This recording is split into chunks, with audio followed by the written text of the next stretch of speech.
Sawadee-kap. Hello and welcome to Daily Wisdom, Walking the Path with the Buddha. Today is our Pali Canon and English study group, and we're studying the words of the Buddha. We're moving into a new volume today, which is Volume 7. It's titled Breathing Mindfulness Meditation. We're going to be studying chapters 1 through 10. And the way that we do this program is I invite students who are in Zoom to be able to volunteer to read a chapter. Then I'm going to share some teachings on that chapter. Then I'm going to open up to any and all questions that you guys have, whether you're in Facebook, YouTube, or Zoom. You can ask questions by putting that into the comment section. Or if you're in Zoom, you can electronically raise your hand and ask any and all questions that you like.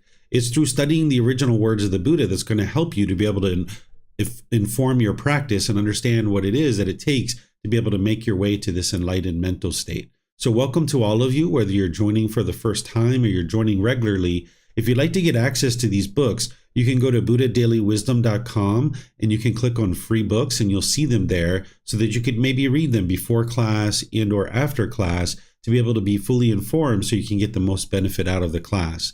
But if you haven't actually read these books yet, it's okay, because we're going to be reading at least the words of the Buddha during the class, and that's going to be able to help you to be able to understand what he actually taught in his own words, and then you can actually practice what he taught so you can actually experience the real results of moving the mind closer and closer to enlightenment. So is there anyone who would like to volunteer to read this first chapter?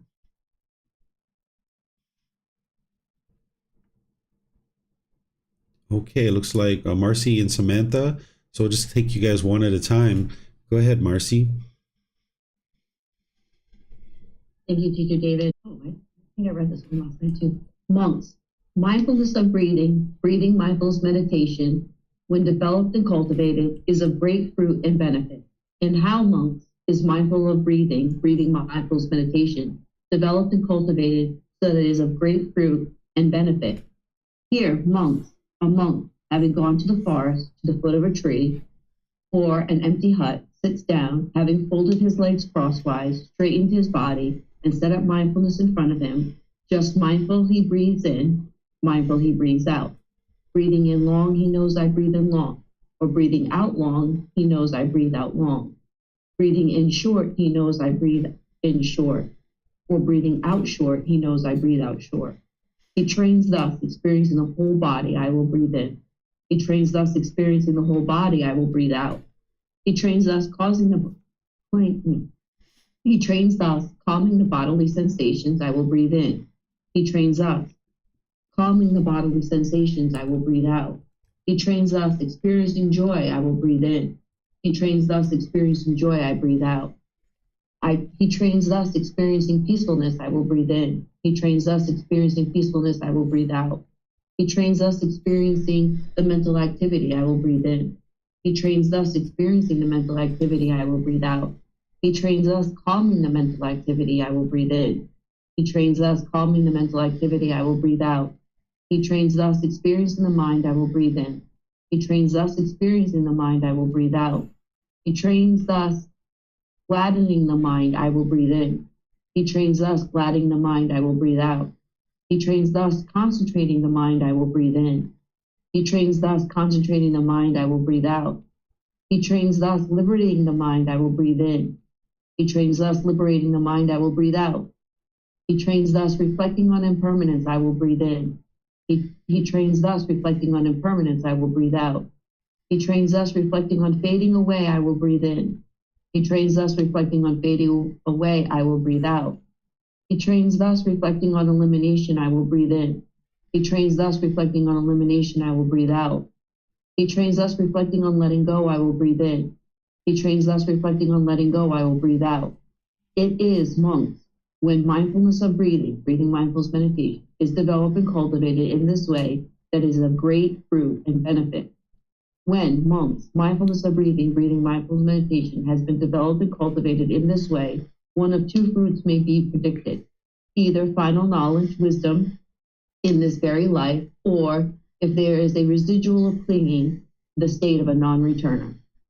Okay, thank you, Marcy.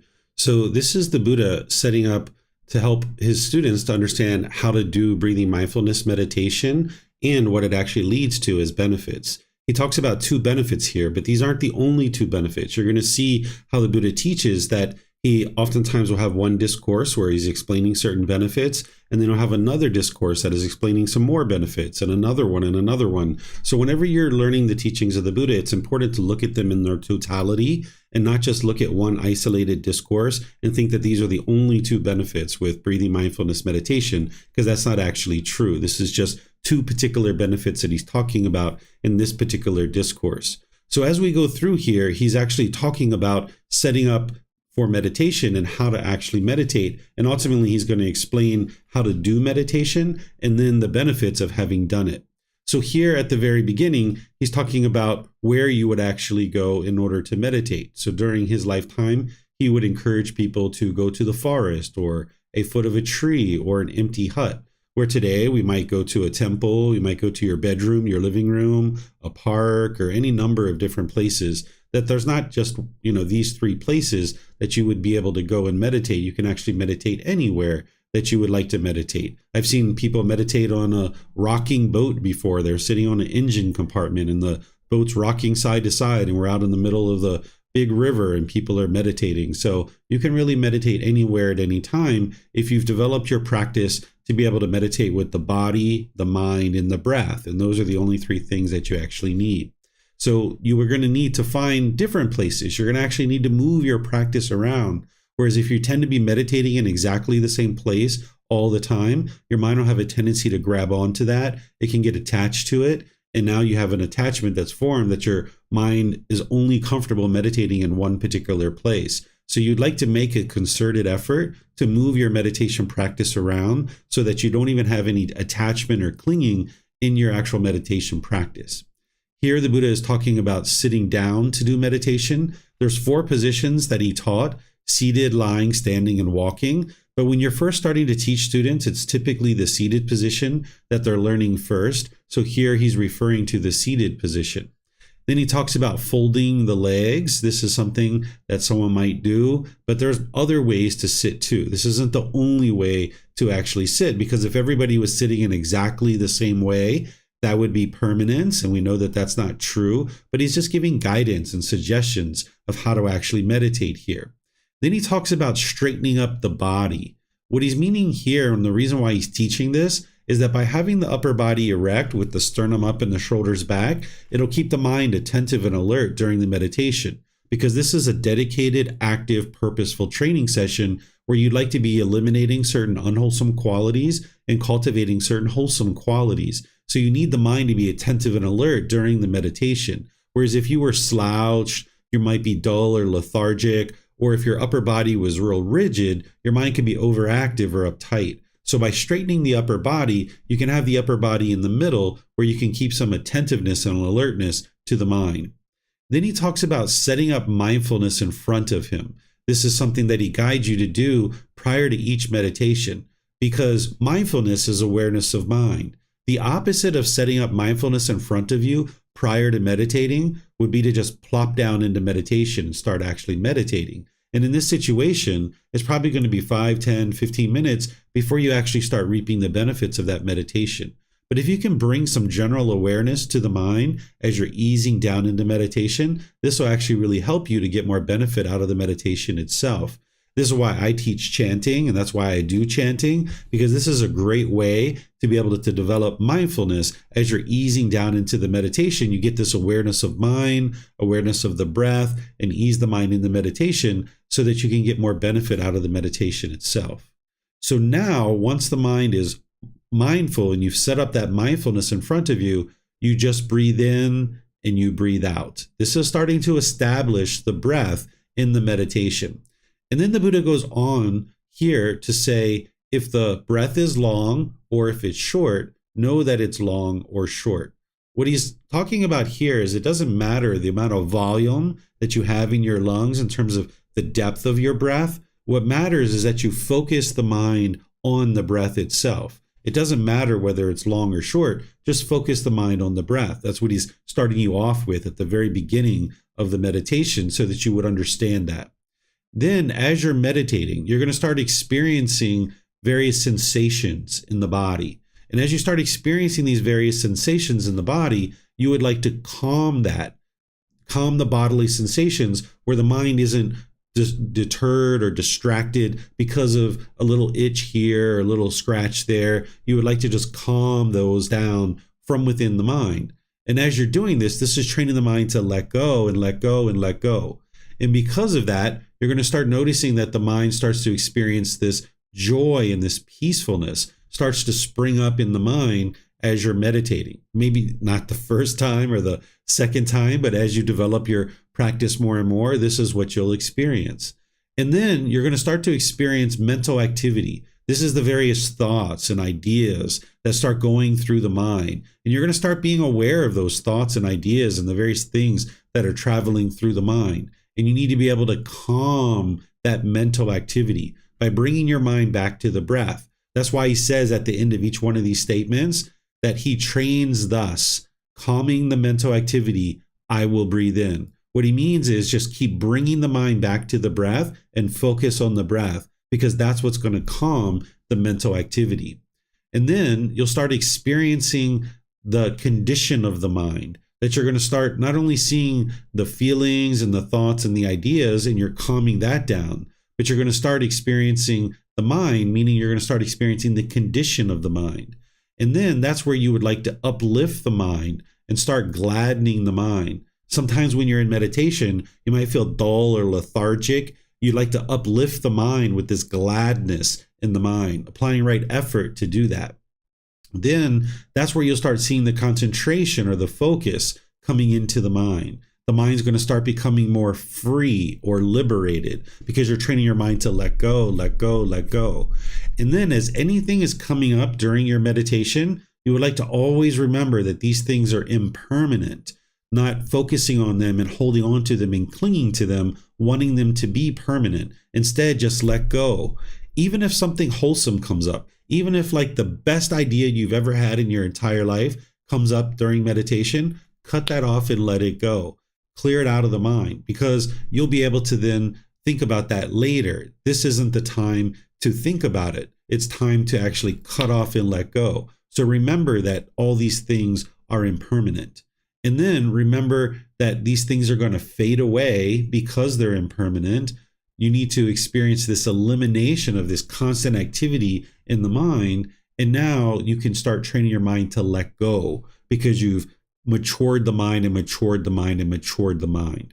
So what we've got here is we've got a detailed description from the Buddha of what he would instruct somebody to be able to do during meditation. But you don't need to actually remember all of these things. The guidance that I give during the meditation that you guys have participated with me many times, that's a consolidated version of this. What this essentially is that when we were all children, we were taught to brush our teeth by our parents. It was like, all right, little David, here's the toothbrush, run it under the water, put some toothpaste on it, run it under the water again, put it in your mouth, rub it around on all sides of your teeth and your tongue and the roof of your mouth, straight back and forth, back and forth, back and forth. Okay, now spit out the toothpaste, rinse your mouth. Right? There's all these instructions and all these steps.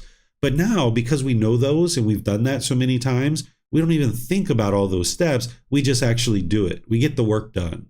So this is the Buddha describing to you how to do the work, but you shouldn't think that you need to repeat these statements in the mind while you're meditating, because anytime your mind is thinking about something during meditation, your mind is holding on. So this is why, like this particular statements here, sometimes people get confused and they think they need to recite these during their actual meditation.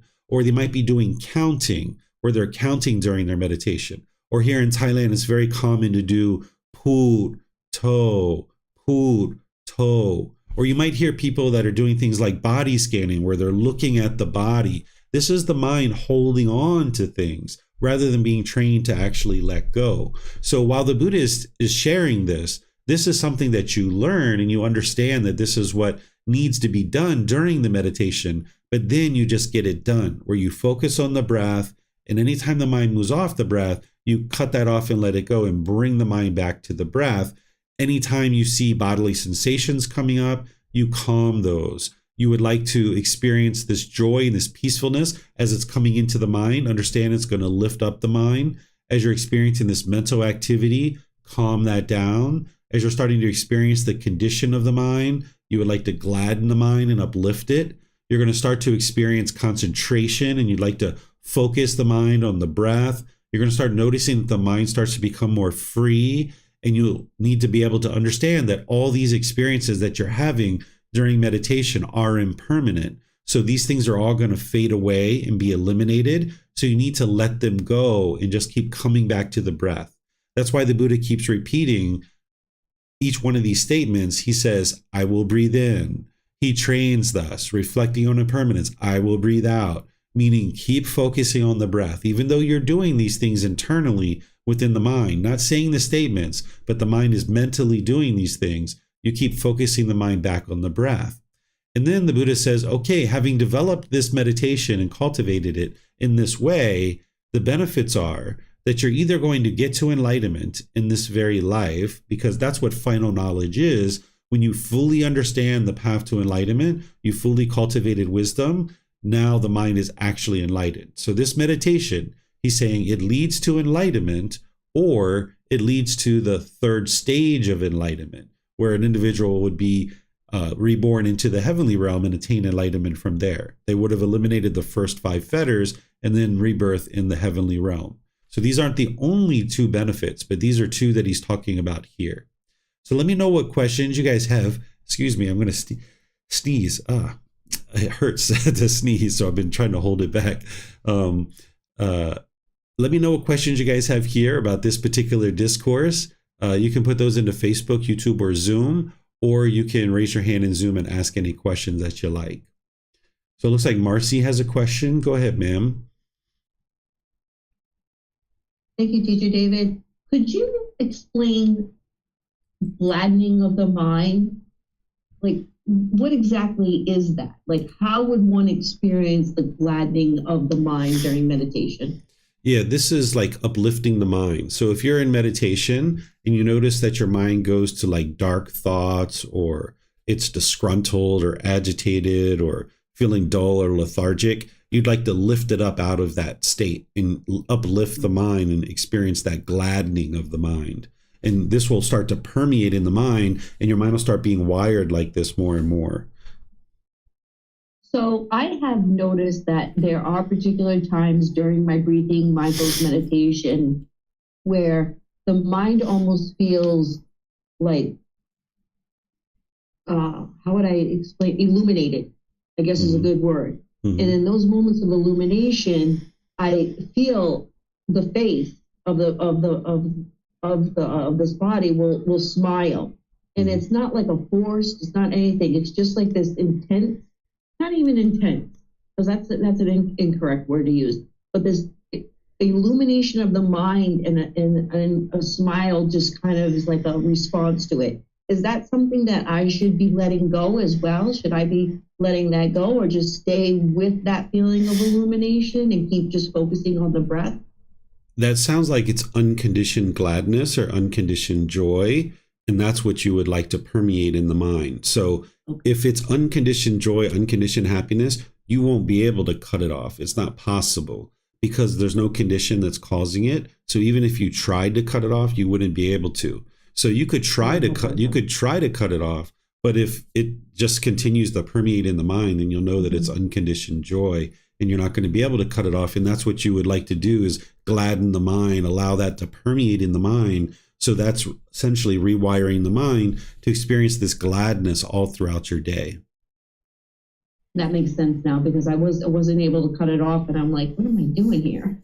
But all right, thank you, Teacher David. I appreciate it. Yeah, one of the other ways you'll know that it's unconditioned joy is not only because you won't be able to cut it off, but there won't be any bodily sensations associated with it. Mm-hmm. Because if it's a conditioned feeling, there's going to be bodily sensations. Typically with the pleasant ones, it's going to be tingling across the shoulders or up the spine, up the back of the head and over the head. So if you're not experiencing that tingling and that bodily sensation associated with pleasant feelings, then you know this is unconditioned joy.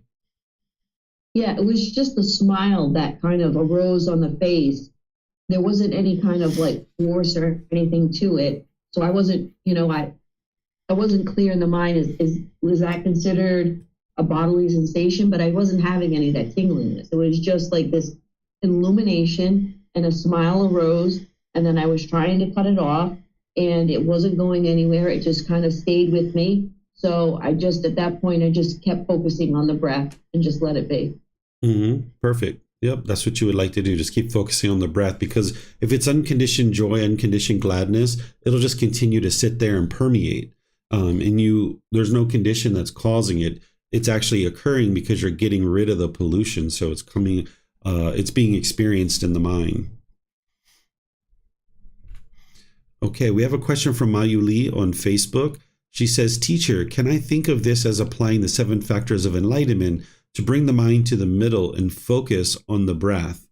There is an aspect of breathing mindfulness meditation where you are cultivating the 7 factors of enlightenment. You're going to see a discourse in a moment, if you haven't already read, where what we just read and what we just are now studying, that leads to the development of the 4 foundations of mindfulness.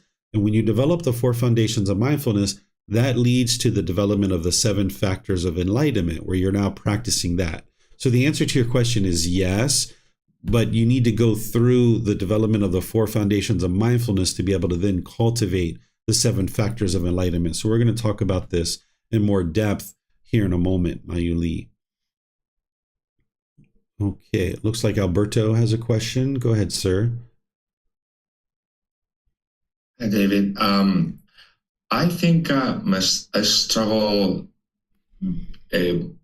with my, between being an observer of the breathing or focusing on the breathing. Sometimes I don't know whether I'm controlling it or not. I mean, I don't try to count, but sometimes I feel that when I observe the breathing, I tend to be too relaxed, and then my mind goes away, and then and then I don't know, when I try to go back into focusing on the breathing, whether I'm controlling it too much. I couldn't find that somewhere in between where I feel peacefully just watching my breathing. So I don't know if there is a special technique, or maybe I'm just doing it right, but I don't know. I think I'm struggling with this.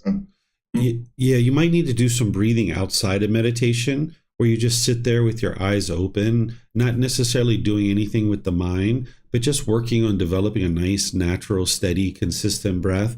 I had to do this for several days before I could really combine it with the mind itself. It's just focus on getting a nice, well-developed breath. Because when I talk about not controlling the breath, people think that means that you're not doing anything with the breath. You just let the breath be. But this isn't actually true. If you hear me when I'm describing meditation, while we're actually meditating, I say develop a nice, natural, steady, consistent breath and not control it, right? Well, in order to get to that point, you are going to have to actively apply effort to get the breath to that point. There's some active training that you need to do, because if you just go with your natural breath, meaning what it is that you're doing right now, that's what people think when I say natural breath. They think just do whatever you're doing now, but that's not what I'm actually talking about. When I say develop a nice, natural, steady, consistent breath, it means that you're going to need to apply some work and effort to actually get the breath to be nice and gradual, slow and steady and at ease. And this takes a long time to be able to do this, that it's not going to even be like, even though I was able to start combining the mind after about a week or so, after having done that breath training, it took me multiple years of meditation to get to the point where it was nice and slow and steady and gradual all the time. Because if my mind was overactive with a bunch of thoughts, I would sit down in meditation. And even though my prior meditation, my breath was just fine, now in this next meditation, my breath was more rapid and more shallow. And I needed to observe that and notice that, and now really slow it down. So you're not controlling the breath, but you are regulating the breath and bringing it to a nice, natural, gradual inhale and exhale. And there's going to need to be some effort that you do with the body and with the mind to get it to that point, and then maintain that for each individual meditation session long term. Okay, thank you. This is very helpful. And do you have any advice or tips about how to train the breath outside meditation? Yeah, what you would like to do is just sit there and just work on breathing really slow. Just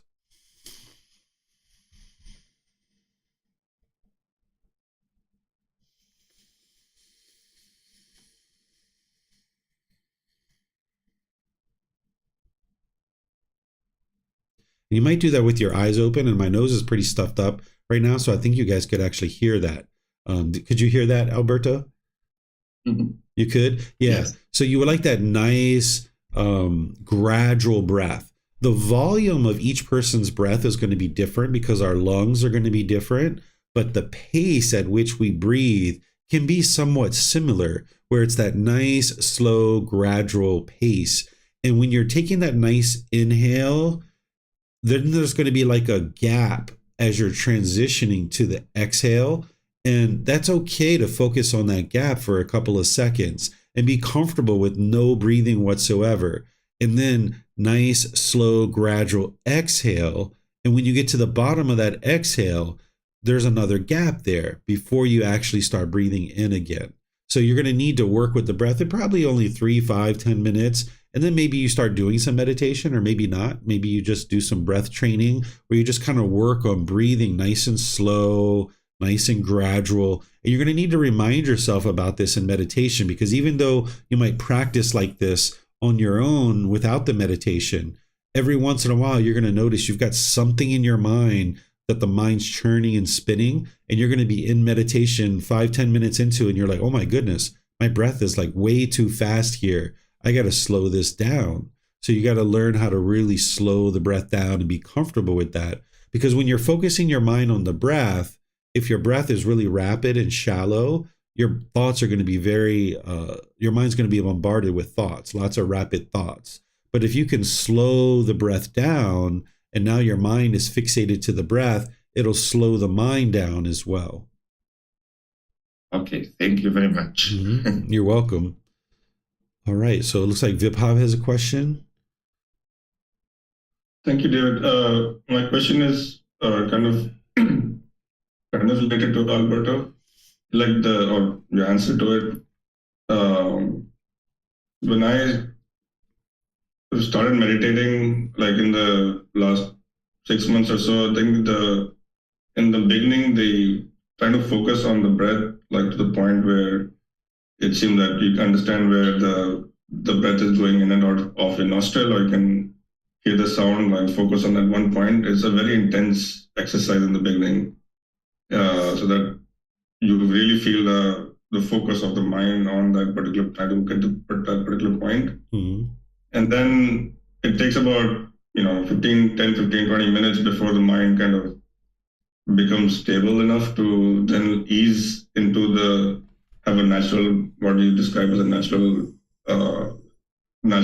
breath, where it just kind of stabilizes, and then it doesn't have to focus as hard. So is that that intense effort is what you are referring to when you say that you have to apply the mind to focus on that particular point, so that over time it just kind of then eases out? Yeah, early on as you're building your practice, your focus and your amount of effort that you need to put on getting the breath to be nice and gradual, and the amount of effort that you need to put on getting the mind on the breath, it's quite intensive. That's why, like, the idea of doing a 8 or 12 hour meditation session, it's unrealistic, particularly for people who are just starting out. So there is a lot of effort to get the breath nice and gradual and then get the mind on the breath. I can easily say that it probably took me a good 3 to 4 years of meditating before I was able to get to the point where every single meditation, the breath was slow and gradual and steady. There was always times where I would catch myself not realizing that the breath had become rapid in that particular meditation, or that I had been doing it for like a week or two like that and not really realizing it. So you really need to pay attention to the breath and make sure you're getting that going. Sometimes what I would do is I would just sit there with my eyes open and breathing for like 2 or 3 minutes. And then once I felt like I got my breath really nice and gradual, then I would close my eyes, and that's where my meditation would actually start. So you really would like to get your breath synced up really nice and gradual, and then bring in the part with the mind. And that takes a lot of effort. Like I mentioned, it took me a good 3 to 4 years to get to the point where every single meditation was nice and gradual breath. Thank you. You're welcome. Okay. Not seeing any other questions anywhere. So let's go to chapter 2. I think Samantha was volunteering for this one. So Samantha, if you'd like to read this next one, you're more than welcome to. And by the way, the first part of this one is very similar to the one that we just read. So if you notice here, all of this is exactly the same. And then what we'll end up doing is picking it up down here. But if you'd like to read the title and the heading, you're more than welcome to.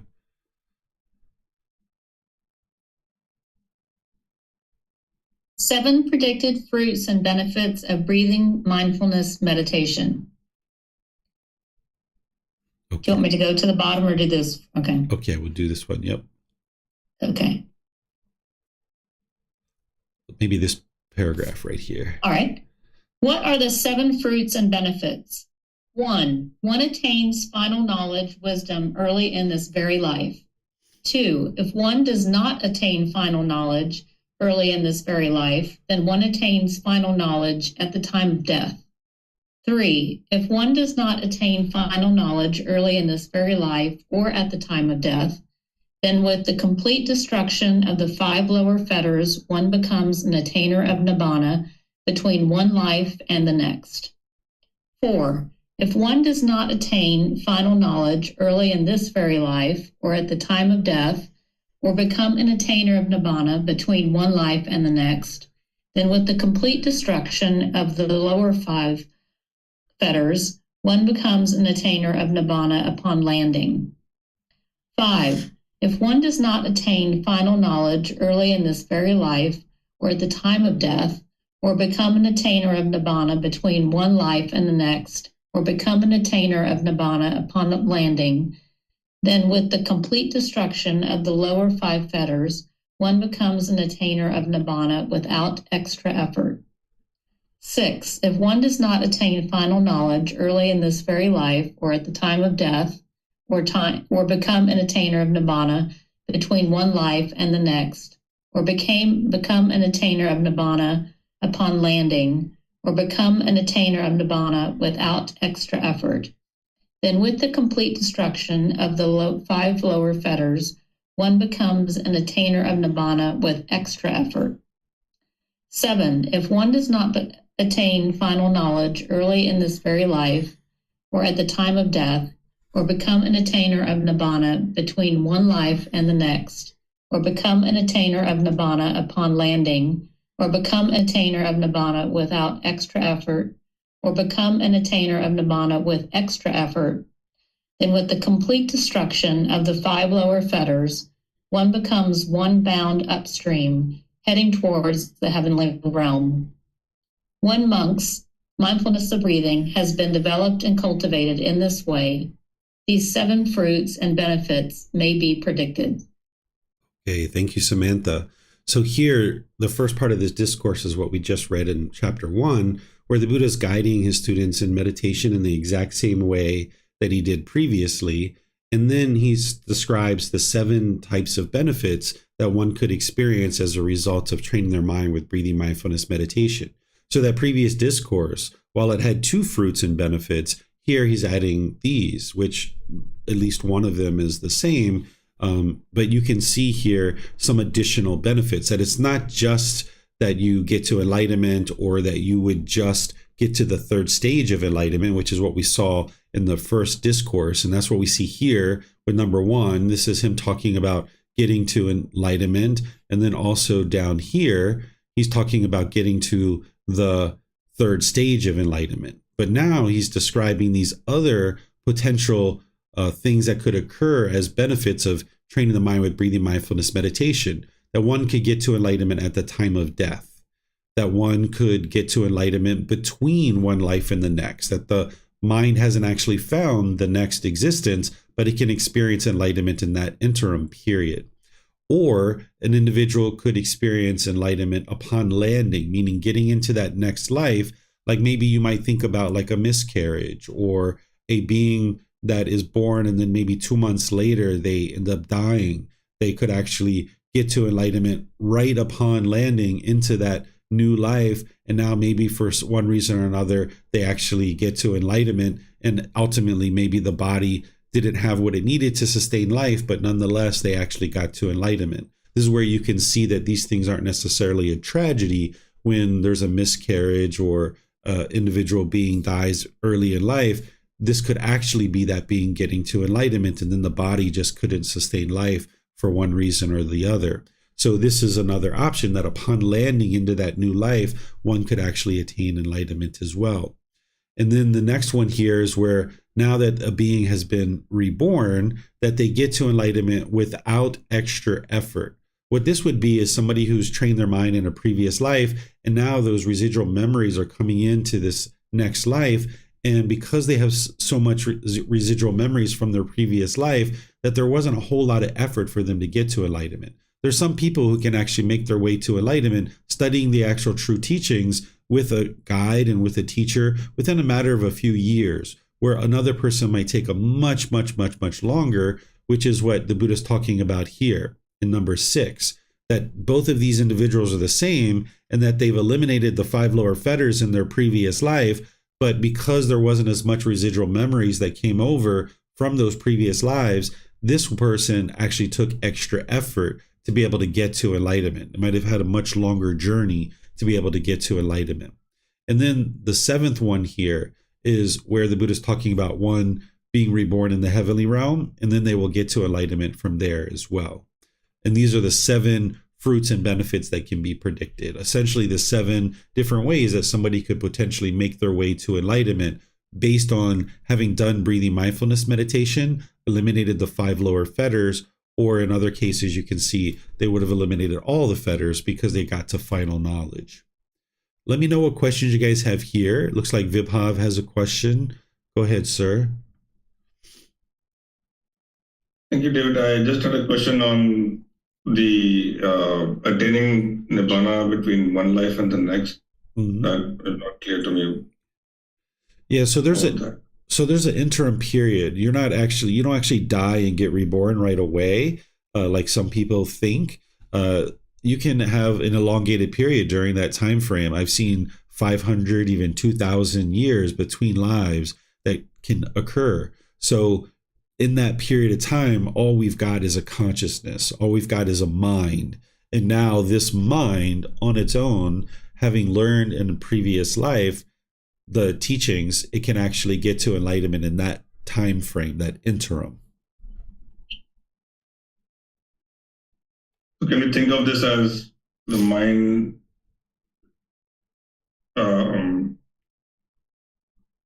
so because it has already had the complete destruction of the 5 lower fetters, it just needs some additional things it needs to do to get to enlightenment? Is that the way to look at it? Yeah, when you have eliminated the 5 lower fetters, you're at the point that's described as residual clinging.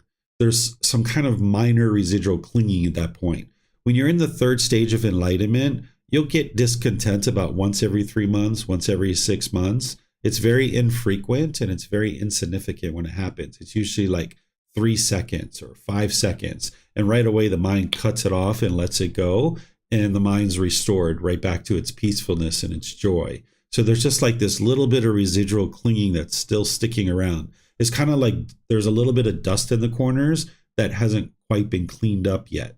And this is why it's important that as you're moving through those stages of enlightenment, that you put the mind in different situations so that you don't allow that dust to settle in the corners. So when you've eliminated those 5 lower fetters, there's still some residual clinging there. There's still even potentially some conceit and things like this. But those things can be extinguished in this interim period because it's just very minor things that are still kind of holding on there.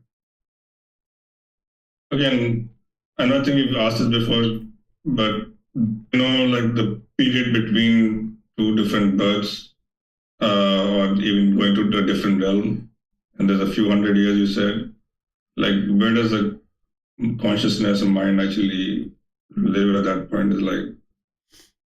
Is that there's some pool of consciousness, that there's stream of consciousness that like this circulating around the universe?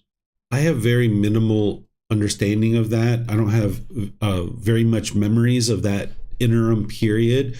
And the Buddha doesn't really talk about it either. I've only ever seen like maybe one discourse where he even kind of talks about it. It's called the Stations of Consciousness, where he kind of talks about this. But it's not something that is, widely taught, because what that is and how that occurs, it really doesn't matter, even though it's interesting to talk about. So pleased that you asked the question. It just doesn't really matter, because whether we know that information or we don't, it doesn't change the fact that right now the mind has pollution and you got to get it out in order to get to enlightenment. But there is some information like that. If you'd like to look through the book series, or you'd like me to send it to you, let me know. There's a place where the Buddha talks about stations of consciousness. But I don't really have very many memories of that in between time. So I don't teach it, and the Buddha didn't really teach it much either, because it doesn't really apply to whether you eliminate your discontentedness or not. Thank you. Mm-hmm. You're welcome. Okay, let me see if we have anything else. All right, I'm not seeing anything anywhere else. So let's go to chapter 3. This is a pretty long one here. Whoever reads this one, I'm going to need to pause you a few times to teach as we go through.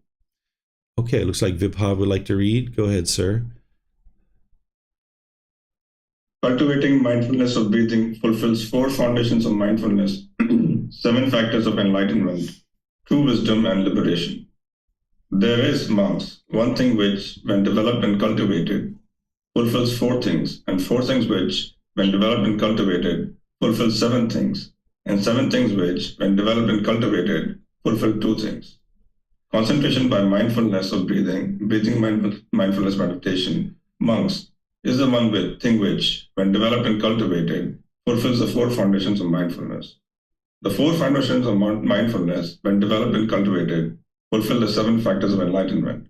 The 7 factors of enlightenment, when developed and cultivated, fulfill true wisdom and liberation. Mindfulness of breathing fulfills the 4 foundations of mindfulness. Let me pause you there, Vibhav. So this right here is a repeat of what we've already studied in chapter 1, where the Buddha is talking about how breathing mindfulness meditation fulfills the development of those 4 foundations of mindfulness, being able to develop awareness of the bodily sensations, the feelings, the condition of the mind, and the mental objects. And I teach this in all the foundational teachings, in all the foundational classes and courses and retreats. So if you guys have questions on any of the 4 foundations of mindfulness, this is a great opportunity for you to ask those. But essentially what he's describing here is how your mind is developing those through this breathing mindfulness meditation. Because as you first get started, this is the first part of the meditation just to get started. Okay, and we just read that. Then you start to bring your awareness to understanding there are going to be bodily sensations, and now you calm those within the mind through cutting off and letting go. And this is helping you to develop that first foundation of mindfulness, to be aware of the bodily sensations. You don't focus on the bodily sensations. You don't scan the body to look at all these different things. You just cut off and let go, and that's what's going to calm those bodily sensations. Then as you're doing that, that's where the joy and the peacefulness comes up. But now you're going to start noticing this mental activity. This is where the feelings and the thoughts and the ideas are coming up. And this is where you're developing that foundation of mindfulness, where you're aware of the feelings. And now you're calming those. And when he says calming, in his other discourses, he says cut off and let go. That's what you would actually like to do, is just bring the mind back to the breath, yank it back to the breath.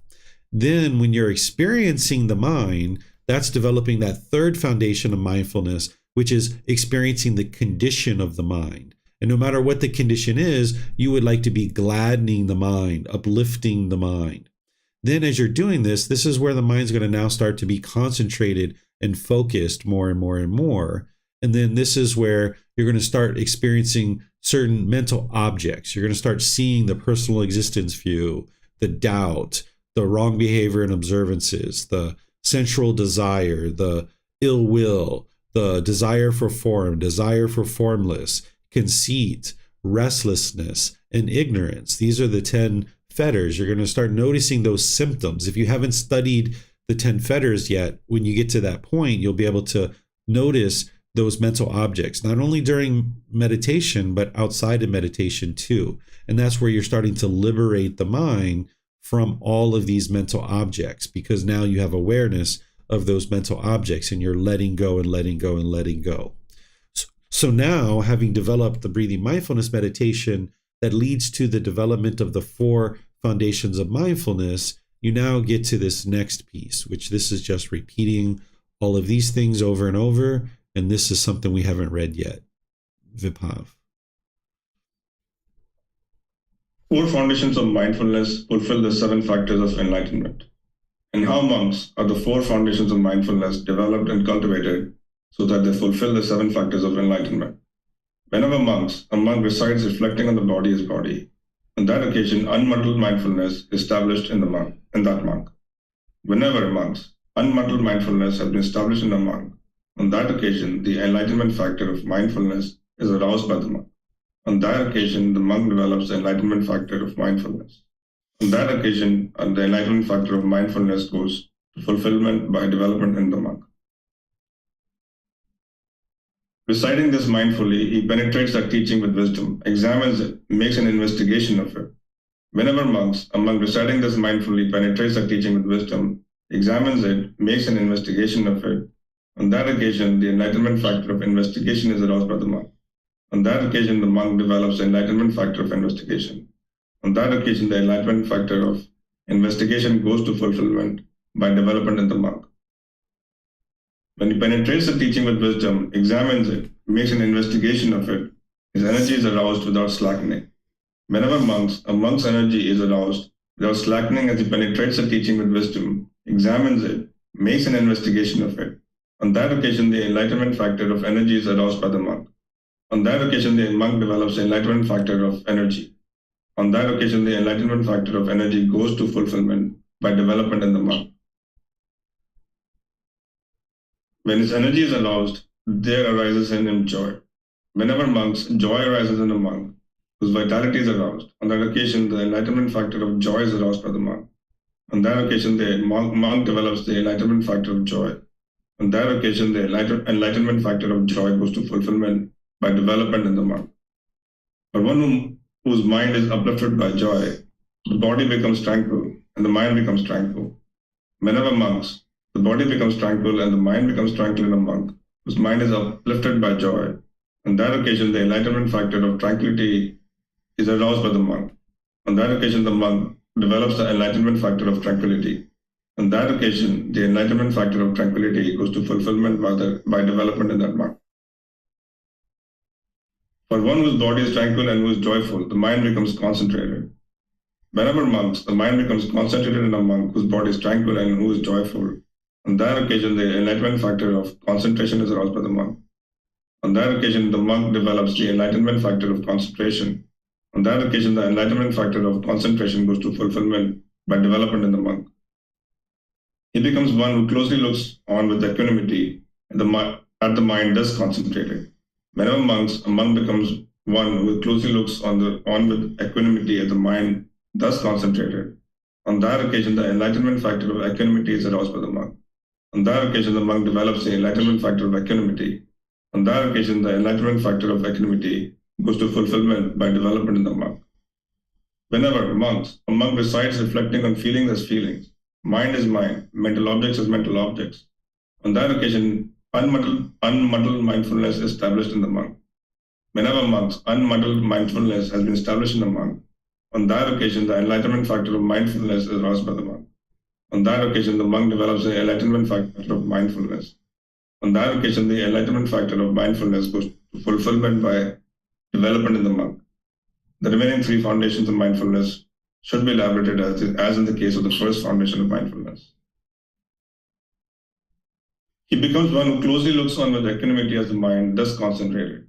Whenever a monk becomes one who closely looks on with equanimity as the mind thus concentrated, on that occasion, the enlightenment factor of equanimity is aroused by the monk.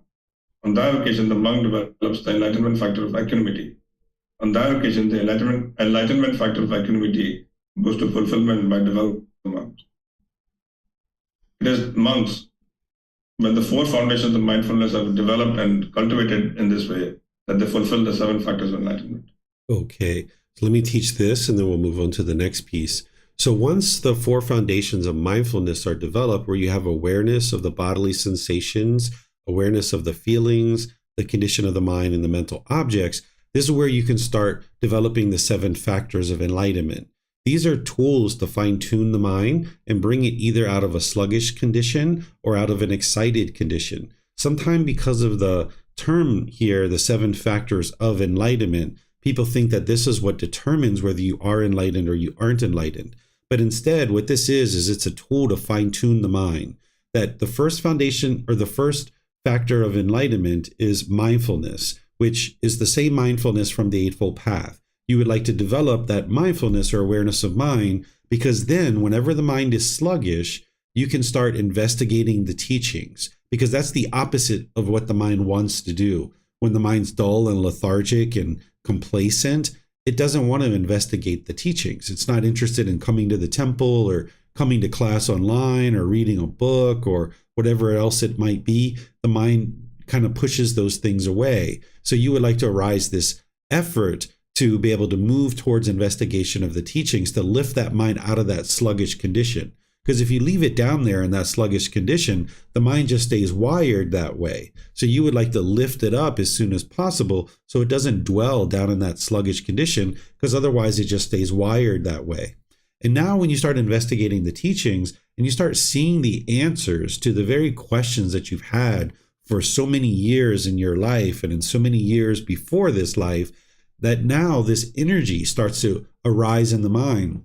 This is the third factor of enlightenment. This is the third tool, that you're now noticing this energy starting to arise up in the mind. And then there's this joy. This is the fourth one. This is the unconditioned gladness, or that unconditioned happiness, or the joy, where the mind becomes uplifted because you've uplifted it out of that sluggish, dull condition into the middle. But then as you're doing that, you might notice with your mindfulness that the mind is experiencing this overactivity, or this heightened state of excitement. And when you're noticing that, you would like to bring in the tranquility, the concentration, and the equanimity, because that's what's going to bring it to the middle out of that excited state. Because if your mind stays wired like that, in that excited, overactive state, it's just going to keep firing that way.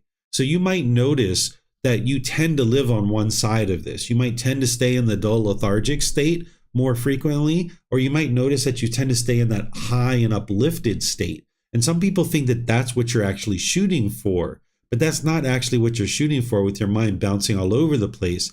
Oftentimes you might have rapid speech. Your thoughts are, cascading so quickly you can't even get your tongue and your lips moving fast enough to be able to articulate the things that are going on in your mind. And that's why you would like to slow that breath down during meditation, so that it can slow the mind down and bring in this tranquility, this concentration, and this equanimity, because you're not interested in allowing the mind to continue to fire like that.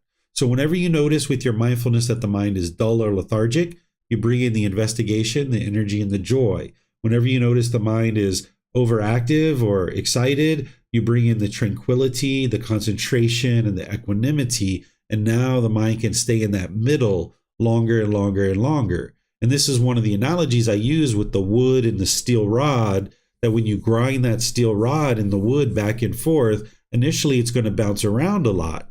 But if you get a nice groove going in that wood, eventually it's not going to bounce out anymore, because you've got this deep groove there. But if you allow your mind to stay on one side or the other, you're not getting that groove. So you'd like to be sure to use these 7 factors of enlightenment to fine-tune the mind and bring it into the middle, so you can get a nice groove with the mind, and it can get really deep into that focus and concentration. By the time you get to enlightenment, you will be practicing all 7 factors of enlightenment.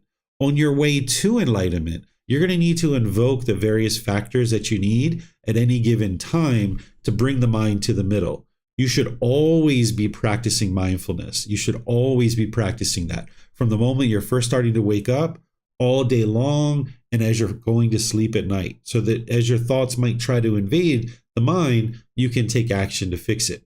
But then at any point that you notice the mind is sluggish, you need to lift it up with investigation, energy, and joy.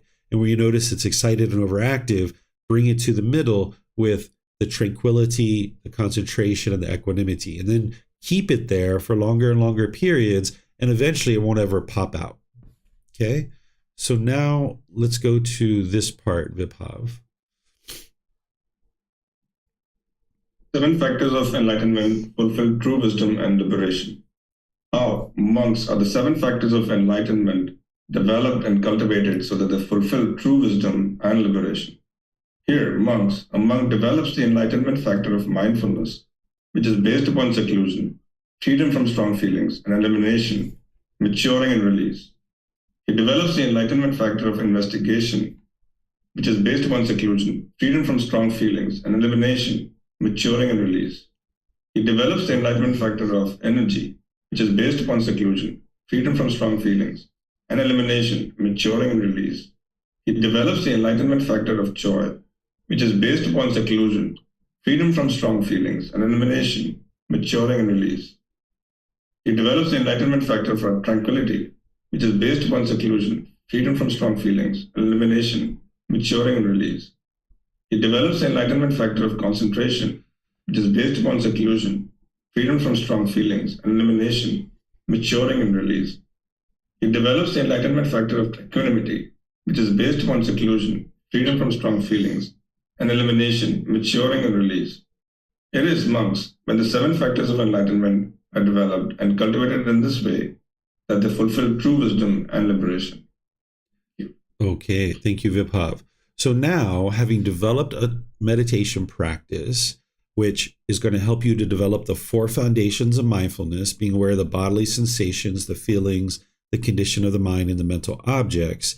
And now you've developed the 7 factors of enlightenment to know where to lift the mind up or to bring it down into the middle. Now the mind is going to mature and mature and mature, and it's going to release the cravings, desires, attachments that is keeping it in this sluggish, dull condition, or it's taking it to this excited and overactive state. That's what the Buddha is talking about here. And this is what's going to lead to your enlightenment, that you're fine-tuning the mind here, right? So as you're developing all these tools, the mind's maturing and maturing and maturing, and eventually it's going to release those cravings that are keeping it in the complacency, the sluggish condition, the dullness, the lethargic condition. But also there's cravings that are taking it into that excited and overactive state as well. So as the mind matures and it releases these cravings, that's what's actually going to fulfill this true wisdom and lead to liberation, where the mind is actually enlightened. Okay? So he's walking you through piece by piece by piece and showing you how breathing mindfulness meditation leads to the development of 4 foundations of mindfulness, which leads to development of the 7 factors of enlightenment, which leads to enlightenment itself, this cause and effect relationship. And it all starts with that breathing mindfulness meditation practice in this particular sequence. So any questions here on this chapter?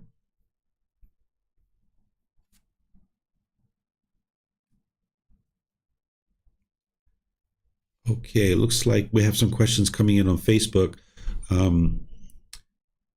Francis is asking, what does it mean based in seclusion? So during the lifetime of the Buddha, he would encourage students who had developed for several years to go off into the forest and live alone, because oftentimes the mind is attached and wants to be with people all the time, and it only feels comfortable when you're with other people. But in order to be able to get to the point where your mind's liberated, you need to be just as comfortable and enjoy your time with other people as you do when you're alone. So if you go off and experience seclusion, you're going to be able to train your mind to be comfortable and enjoy the time that you're spending alone. Because if you don't enjoy spending time with yourself, why would anybody ever enjoy spending time with you, right? You got to think about that, right? So during the time of the Buddha, it was going off into the forest, which isn't realistic for a lot of us today, particularly in the household life. So what you can do instead is you can do this in little spurts, where maybe you go out to a nice restaurant and you go out alone, even though other people are going out with couples, and even though other people might be with a group of friends. You train your mind to be comfortable going out to this nice restaurant and spending a little bit of money on yourself and just eat dinner alone, right? Or go to the mall and spend time alone, just walking around the mall, doing some shopping or whatever it is, having some food and enjoying that time alone.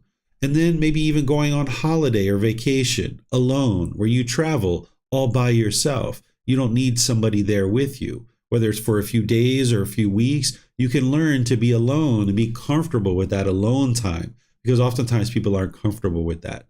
So that's how you can do it today, where you don't have to go off and be in the forest. Because even though people would go off into the forest during the lifetime of the Buddha, they still came in contact with people because they needed to get food. They would come out each day in order to be able to get food. So they still interacted with other people. So you can simulate the same exact experience in that kind of way. Francis has some more here. He says, does one develop the 7 factors of enlightenment during meditation or outside of meditation that is developed or practiced these 7 factors on one's daily life? It's actually both. That it's meditation that's leading to the development of the 7 factors of enlightenment, but then it's during your day-to-day life that you're actually practicing these as well. So it's both. So without the meditation, you wouldn't be able to develop your mindfulness or awareness of mind. So now in day-to-day life, when you're sluggish or you're overactive and excited, you wouldn't actually see it. You wouldn't have the mindfulness to know, to bring in either investigation, energy, or joy, or to bring in the tranquility, concentration, or equanimity. So it's the meditation that's the catalyst or the catapult that's helping you to be able to develop these qualities, but then it's in day-to-day life that you're actually practicing them and implementing them. Mayuli has a question here. She says, I find that the more mindful this mind becomes, the more pollution this mind notices. Yes, absolutely. The subtle pollution surfaces. I'm constantly fighting with the mind, which causes headaches. Is exhausting. Is this normal? Or am I overshooting the mind? No, you go through these periods of time where this is the case, but don't take it so seriously sometimes. Just laugh at yourself and just laugh and just have fun. Don't be so intense all the time and focusing on it so intensely. But this is normal because your mindfulness is becoming more and more developed. You're going to start noticing the subtleties of little tiny things that you didn't notice at other times.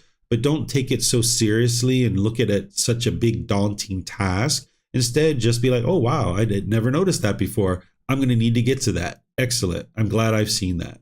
Right. So this is normal, but just don't take it so seriously and don't crave it to be any different than it is. And then you won't experience those headaches and the burden of carrying around this craving of, I've got to be perfect today. That's not what you're interested in. You're interested in understanding that over a consistent long-term period, you're gradually training the mind and gradually working towards improvement. Okay, looks like Leo has a question, and we'll go to Josh after that. Yeah, thank you. I just would like to understand why the Buddha used the word calming instead of cutting off and letting go. Or sometimes he also used the word calming, you said, or we have read. Is there a similarity to this word, to cutting off and letting go? I don't see it right now. Yeah, he in his other discourses, he talks about cutting off and letting go. Here, the word calming is being used. But in other discourses, he uses cutting off and letting go. And that's what you would actually like to do, because that's what you need to be doing in day-to-day life, is when any discontent feelings are rising, you need to cut off and let go. So he's using different words in different places, and perhaps we're translating the word in a way that is different than what he said it. He might have even used cutting off here, but it ended up getting translated in this way. But for sure, I can assure you that cutting off and letting go is what you would like to be doing. Okay, so calming would be not the right word for us if we think, okay, calm down, calming. No, this is not. It's about cutting off and letting go. It's something different than calming. Yeah, I see that. You're not gradually like kind of calming the mind, like slowly and surely. You would like it to be a very abrupt cut. And that's what you would like to be able to do and get the mind to so that it's just automatically responding to that in that way. So in this situation, the word calming is being used, but I didn't change this one, or I might have changed it. I'll have to go back and look to see whether it was calming and I changed it to calming, but I know that it wasn't cutting off and letting go. But in his other discourses, the term cutting off and letting go is used, and I can assure you that that's what you need to do. Okay, thank you. You're welcome. All right, Josh, go ahead, sir. Yeah, so I find myself expecting these 7 factors to include a component of love and compassion, or some emotional warmth, and instead they seem to emphasize balancing wisdom and serenity and equanimity. Do the 7 factors then lead to metta and compassion? If you're practicing the 7 factors, it's maturing the mind so that you get rid of your cravings, desires, attachments. It's purifying the mind. And then that's where those other qualities are going to be experienced, because you're also doing things like loving kindness meditation and cutting off and letting go in daily life anytime anger or frustration or agitation is coming up. So these are tools that you're using to purify the mind more fully and really fine tune it, so that then those qualities that you're talking about start to shine through more and more. I see. So then by design, these are more mind-based and to be used in conjunction with loving compassion meditation, which in conjunction opens the mind, opens the heart. Yeah, there's different tools that are invoked for different purposes. So here, whenever the Buddha is talking about breathing mindfulness meditation, it's to eliminate craving, desire, attachment. That's what the purpose of breathing mindfulness meditation is, that unwholesome quality. And to cultivate mindfulness or awareness of mind, and to cultivate the concentration. So this whole sequence of things that he's talking about here, this is all to eliminate craving, desire, attachment out of the mind. And if you do that, you'll automatically have less anger and hatred and bitterness and hostility in the mind, because there's not the cravings in the mind. But of course, you still need to have the loving kindness meditation, and you need to still arise loving kindness in your day-to-day life. But this is just kind of like one aspect. If you remember those 3 poisons that you learned about, the craving, the anger, the ignorance, this whole sequence of events here that he's talking about, all these series of tools, is targeting the craving.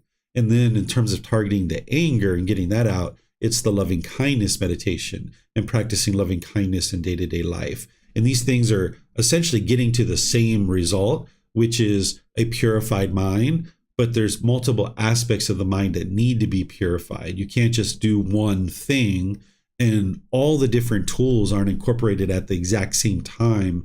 This is where you need to be able to have such mindfulness that you can see the symptoms that is going on in your mind, and then apply whatever tool you need at any given time. So whenever it's craving, desire, attachment, it's always cut it off, cut it off, cut it off, let it go. And then whenever it's anger, of course, that's part of what you would like to cut off, but it's also arising this loving kindness, this genuine interest in seeing all beings be well. Thank you. You're welcome. Okay, let me see if we have anything else. All right, I don't see anything else. So let's go to the next one, which should be chapter 4. Let's see, is there someone who would like to read this one? I think this might be very similar to the last one. We've got some really long chapters here this week. This is very similar to the last one. I'm going to skip over it and just see if you guys have any questions, because here, this is the Buddha going through the similar things, but he's doing it in a more detailed description. And he's talking about some moral conduct here. And then Josh, for you might decide to read this one too, because in here he also talks about how you're developing loving kindness and compassion and sympathetic joy as well, which is leading to the purification of the mind. So one of the ways to think about these tools that the Buddha is talking about is if you understand that the enlightened mind is the natural mind, and it already has all these qualities of loving kindness and compassion and sympathetic joy and equanimity and all these other things. And when you use these tools that the Buddha is teaching you, and you clear out this pollution, these qualities can start shining through more and more, and you can start experiencing these qualities more and more. So these tools and these techniques that he's giving you is showing you how to get rid of that pollution so that these natural qualities can start shining through. You still need to apply effort to cultivate things like loving kindness and compassion and sympathetic joy and equanimity and things like this. But once you clear out all this pollution and you get the mind purified, these qualities will be shining through because they'll be fully developed. But if you guys would like to read this on your own and you have any questions, because it's quite long here, and it actually is going to go through some of the same things that we just talked about, but in a little bit more of a longer form and a lot more detail. So does anybody have any questions on this from maybe your reading prior to class? So that way we don't go so long today by reading this entire chapter. Okay, I'm not seeing any questions. So now let's go to this next one. This is chapter 5. And it looks like Pat would like to read that one. So go ahead, sir. Thank you. Reflecting on the body as a body. And how, monks, does a monk reside reflecting on the body as a body? Here, a monk, gone to the forest or to the foot of a tree or to an empty hut, sits down, having folded his legs crosswise, set his body erect, and established mindfulness in front of him. Ever mindful, he breathes in. Mindful, he breathes out. Breathing in long, he understands. I breathe in long. Or breathing out long, he understands. I breathe out long. Breathing in short, he understands. I breathe in short. Or breathing out short, he understands. I breathe out short. He trains thus. I shall breathe in, experiencing the whole body. He trains thus. I shall breathe out, experiencing the whole body. He trains thus. I shall breathe in, calming the bodily sensations. He trains thus. I shall breathe out, calming the bodily sensations. Just as a skilled turner, or his apprentice, then making a long turn, understands, I make a long turn. Or when making a short turn, understands, I make a short turn. So too, breathing in long, a monk understands, I breathe in long. He trains thus. I shall breathe out, calming the bodily sensations. In this way, he resides reflecting on the body as a body internally, or he resides reflecting on the body as a body externally, or he resides reflecting on the body as a body both internally and externally. Or else he resides reflecting on the body, its arising factors, or he resides reflecting on the body, its vanishing factors, or he resides reflecting on the body, both its arising and vanishing factors. Or else mindfulness that there is a body is simply established in him to the extent necessary for bare wisdom and mindfulness. And he resides independent, not clinging to anything in the world. That is how a monk resides, reflecting on body as a body. Thank you. Okay, thank you, Pat. So this is the Buddha calling out how to develop the awareness of the bodily sensations. He's basically chunking out the part of that longer discussion on how he guides students in meditation and showing you what part of that is actually helping you to develop awareness of the bodily sensations. So I teach this when I'm teaching you guys breathing mindfulness meditation, that if you notice that little itching in the body, that you know that it's impermanent, and you avoid, constantly itching those little itches and scratches. But if you have that urge where after 5 seconds or so, you just got to itch it, like, okay, go ahead and itch it. But now try to make it longer, 8, 10, 12 seconds. And now if you've got to itch it, okay, go ahead and itch it. But each time, make it longer and longer, where you can get to the point where you're not disturbed or disrupted in your meditation by a little itch on the body here and there.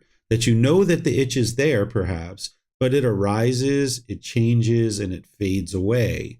And you're not affected by that impermanence. Because what the mind's going to have is it's going to have a craving for permanent comfort of the body. And when that little itch comes up, you're going to want that permanent comfort. So you're going to want to itch and scratch. But if you can get comfortable with understanding that that itch is impermanent and it arises, changes, and fades away, and internally within your own mind, you can cut that off and let it go. Well, now you're developing that foundation of mindfulness of being aware of the bodily sensations and be able to internally redirect your mind and cut that off and let it go. And that's what you would like to develop in your meditation so that now you can do it in day-to-day life.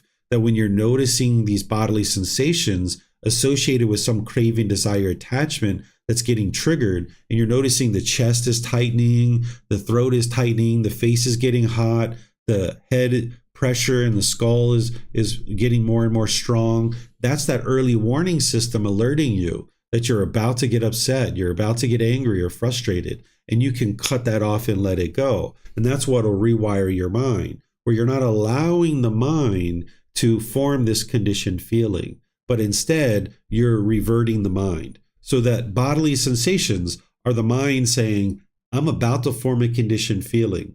I'm about to form a conditioned feeling.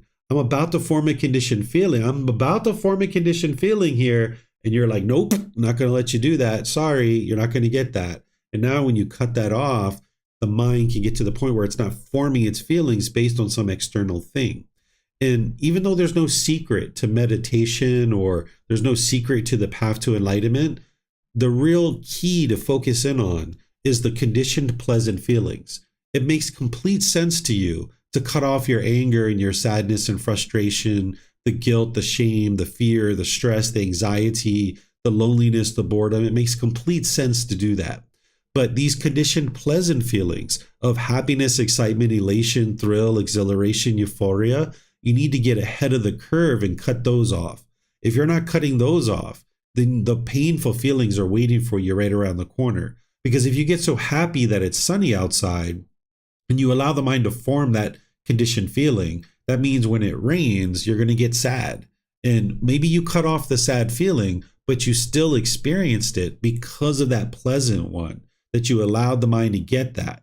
So you need to be willing to see that these conditioned pleasant feelings are just as much a part of the problem as the painful ones. And that's how you really get ahead of the curve on this, that you're cutting off the conditioned pleasant feelings so that you can then experience the unconditioned joy and happiness and the gladness in the mind, the cheerfulness and the brightness.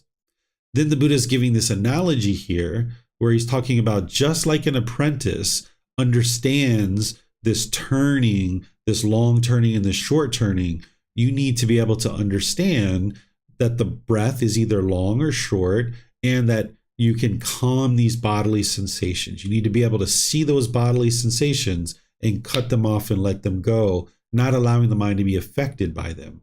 And you're doing this internally within the mind, that you're noticing that there's an external bodily sensation, but it's internal within your mind that you're cutting that off and you're letting it go. And this is where the mind develops that mindfulness, the wisdom to know that you need to cut off the bodily sensations and the mindfulness to be aware that they're happening so that then you can actually cut them off.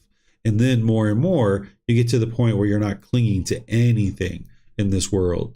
So those pleasant feelings, we usually call the bodily sensations associated with those in some cultures, we call them warm fuzzies. And it's like, oh, I got those warm fuzzies. They feel so good, right? This is the mind clinging to it.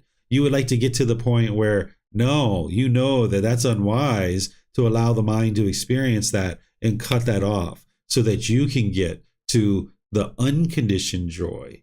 Because if you keep allowing your mind to indulge in that pleasantness, that temporary pleasantness, you're never going to get to the permanent happiness and the permanent joy. So it looks like we have several questions here. Looks like Samantha's first. Go ahead, ma'am. Hi, I was reading through this week your discussion of this chapter, and there's a paragraph that says, if the mind chases after pleasant feelings, then when those conditions do not exist due to impermanence, etc., etc. I started thinking about that, and I was having some trouble trying to discern whether some feelings are pleasant or like gratitude. So just as an example, if I were to go shopping and came upon a parking spot right near the front door of a store, my initial feeling would be one of gratitude. I would not have been upset if the parking spot had not been there, but am I fooling myself and thinking that it's not a pleasant conditioned feeling rather than just gratitude, or are they one and the same? Because I would not have been upset if the parking spot had not been there. Mm-hmm. Okay, so gratitude is a quality of mind. It's an unconditioned quality. It's a quality that is there. It's not a feeling, because you can have gratitude like all day long. It doesn't arise, change, or fade away. Like I have enormous amounts of gratitude for all the people that have been helping me to be able to share these teachings throughout the world. And you guys have just practiced an enormous amount of generosity, and there's nothing but gratitude that's always been there for all the students, but it's always there. It doesn't arise, it doesn't change, it doesn't fade away. There's just always gratitude. But what you might be experiencing is an arising of a pleasant feeling that is associated with you getting that parking spot. And that's the conditioned pleasant feeling that you'd like to cut off. But you won't cut off any of the gratitude because that's unconditioned. It's just always there. It's a mental quality that's always there. Okay, but since it's arisen because I had the great parking space, it really is a conditioned feeling. Yeah, you might be describing it as gratitude, but it probably is something like happiness or excitement or, oh, wow, look at me. I got this parking space. Oh, this is so wonderful. Thank you, thank you, thank you, thank you, thank you. And now that's the conditioned feeling that the mind's having. And you would like to cut that off. But then what you're going to be left with, which is what you would like to get to, is the gratitude. And that's what's going to be there in an unconditioned way as a permanent mental quality that's just always there all the time. Okay. And I had a second part to that, and I think it was maybe Maya Lee that had mentioned this before about, was it she who mentioned having headaches sometimes from focusing too hard? Yep. So during the day, is it, you mentioned having to be mindful 100% of the time. Is it better to focus or work on cutting off pleasant versus unpleasant versus kind of neither, or conditioned feelings all the time, or just one at a time to kind of give yourself like bite-sized pieces that are a little easier to manage? And I think you kind of answered that in that you said not to take it, so seriously. It shouldn't be painful. It shouldn't be like a full-time job. I'm just wondering if there's a way to not make it feel like it's something that takes over my entire life. Yeah, it is a full-time job, Samantha, getting to Enlightenment. It is a full-time job. But how much seriousness you put on it is a personal choice, right? From the moment you're waking up until the moment you go to bed, you need to have that mindfulness and awareness of mind. But if you're dealing with a lot of different cravings, desires, attachments, you would like to break it down and focus on maybe 2 or 3 of them, because maybe you have 100 of them, right? And it's like, oh man, this would just be way too much to be really focused on all of these things. So you kind of get your arms around these 2 or 3 and you get some success there, like low-hanging fruit. And then when you realize that those cravings are gone and you see the benefit to your mind, then you focus on the next ones and the next ones and the next ones. But you would like to stay attentive to the mind that if these particular cravings arise at any point during your day, you're going to cut them off and let them go. Even though you know there's these other ones there, you're just not ready to deal with them right now, because otherwise you can get bombarded with these things. Okay. Thank you very much. You're welcome. Okay, looks like Marcy has a question.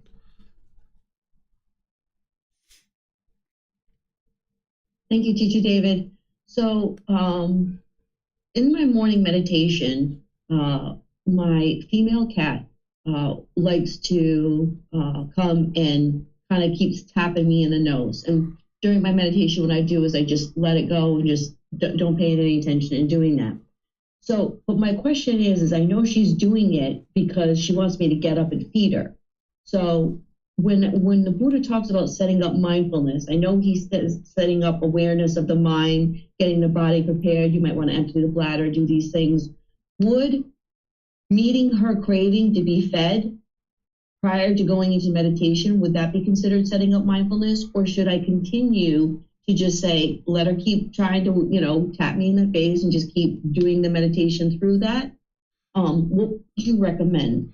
That's not necessarily setting up mindfulness. That's just could potentially be a wise decision, right? You can look at it in two different ways. You can say, hey, I really need to get some meditation in here, and I'm not interested in her doing this, so I'm going to feed her first. You could look at it that way.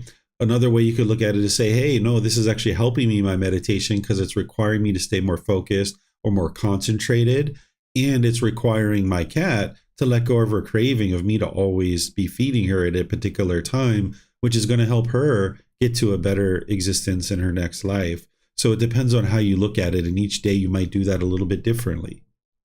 Okay, makes sense. Thank you, Teacher David. Yeah, you're welcome. Okay. I think I see some questions here from Mayuli and Francis. I have a follow-up question from Samantha's question. I have been practicing a lot of generosity lately, and it make this mind feel joyful. I am assuming that's conditioned feeling. Do I want to cut that off, or should I let that in to encourage more generosity?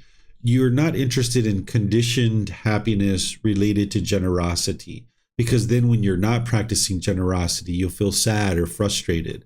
But if it's unconditioned joy, which can be the case because when you're practicing generosity, you're letting go of craving, desire, attachment, and unconditioned joy can actually spring up in your mind as you're practicing generosity, then you can try to cut that off, but you're not going to be able to. So just like I was sharing with Marcy, you can try to cut it off, and if it's not easily being cut off, then there's the potential that it's unconditioned joy. But also, you would like to notice whether there's bodily sensations associated with it. If there's bodily sensations associated with it, it's conditioned happiness. It's not unconditioned joy. And yes, cut that off. And more, you can just be joyful all the time. And you're not joyful because of the generosity. What's actually occurring is the generosity is training the mind to eliminate its craving. And now because of that, that's where the joy is starting to spring up. Francis is asking, when I experience a bit of itch on my body during meditation, I tell myself this itch is not me, not mine, and not myself. After a short time, I do not get agitated by the itch. Eventually, I do not notice this itch anymore. Am I doing this correctly? Yes. That's what you would like to get to, where it just doesn't affect anything and you can just stay focused on the breath the entire time during the meditation. Or, of course, your mind's going to come off sometimes, but you're not itching yourself. That's what I mean by that. Okay. So now we can go to the next chapters. Is there someone who would like to read chapter 6? Okay, Leo, go ahead, sir. Mindfulness of the body. Here a monk, gone to the forest or to the foot of a tree, or to an empty hut, sits down, having folded his legs cross-right, set his body erect, then established mindfulness in front of him. Ever mindful, he breathes in, mindful, he breathes out. Breathing in long, he understands, I breathe in long. Breathing out long, he understands, I breathe out long. Breathing in short, he understands, I breathe in short. Breathing out short, he understands, I breathe out short. He trains thus. I shall breathe in, experiencing the whole body. He trains thus. I shall breathe out, experiencing the whole body. He trains thus. I shall breathe in, calming the body, sensation. He trains thus. I shall breathe out, calming the body, sensations. As he resides thus diligent, dedicated, and determined, his memories and thoughts, based on the thousand life, are abandoned. With their abandoning, his mind becomes still, internally quieted, brought to singleness and concentration. That is how a monk develops mindfulness of the body. Okay, thank you, Leo. So here, this is the part that we've been studying here, where the Buddha is teaching you about how to develop mindfulness of the body and those bodily sensations.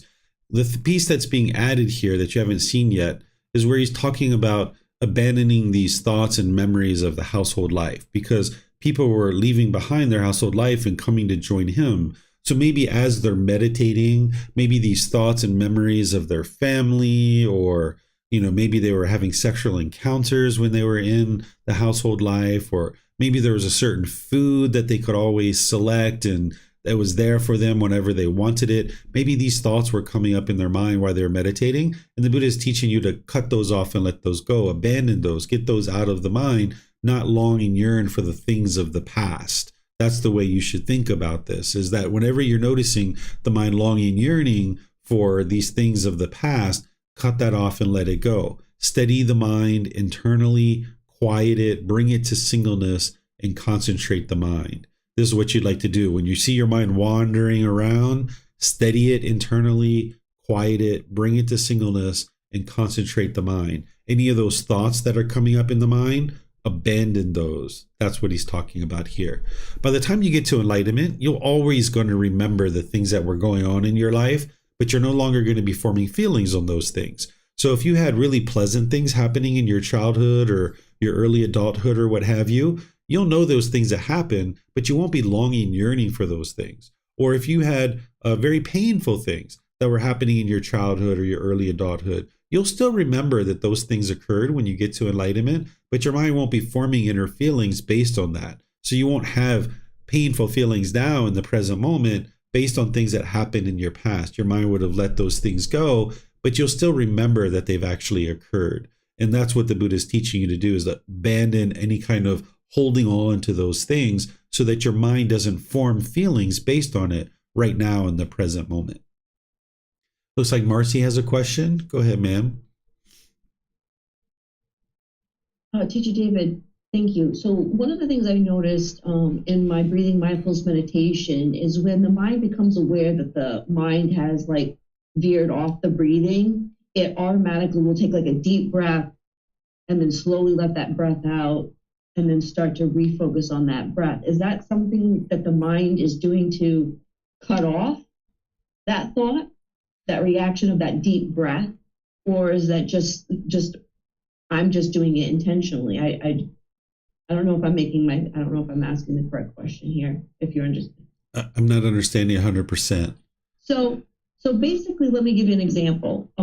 Because I have this meeting coming up with one of my clients, during my meditation, I have noticed that the mind will start to ruminate on the conversation, like how to say something. And then I noticed that the body, when the mind notices that I've gone off the breath and I'm now ruminating about this conversation, it automatically will take, and then it goes back into trying to gradually focus on the breath. Okay. Is that normal?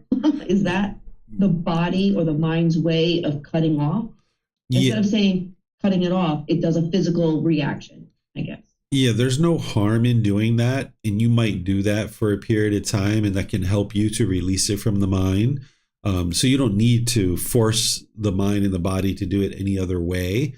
But ultimately, you would like to get to the point where you're internally cutting off and letting go. Because in your day-to-day life, you're not going to always be able to do the right? Because what you're doing is you're developing this permanent practice. Even though we understand the universal truth of impermanence and things are constantly changing, by the time you get to enlightenment, your mind's performing optimally, permanently, that you've built this permanent practice. You treat everybody the same. You're functioning exactly the same way. This is why the mind's at ease. No matter whether you're in Egypt or the USA or Germany or Spain or Italy or Thailand, you're always polite, kind, friendly, respectful, and you're practicing these teachings flawlessly in all these different situations.